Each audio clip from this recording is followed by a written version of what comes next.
Financial ইরেগুলারিটির সঙ্গে তো মুখ্যমন্ত্রী নিজে যুক্ত। হেলথ ডিপার্টমেন্টে যে কাণ্ড কারখানা কিছু লোক করেছেন, মুখ্যমন্ত্রী নিজে যুক্ত। কারণ তার নির্দেশে নিম্নমানের হেলথ মেটেরিয়াল সাপ্লাই করা, টেন্ডার সিবিসি গাইডলাইন ভাইলেশন করা,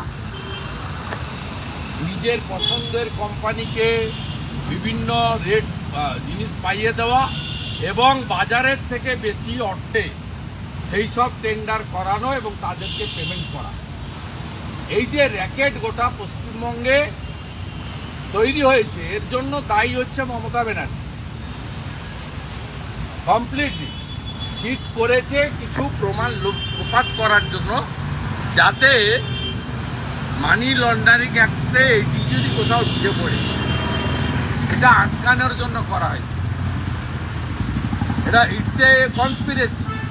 এবং আমি কয়েকদিন যাক আপনাদের কাছে আমি মেটেরিয়াল দিয়ে দেবো। আমি মেটেরিয়াল দিয়ে দেবো, আমি আপনাকে মেটেরিয়াল দিয়ে দেবো। আমার কাছে সব মেটেরিয়াল আছে।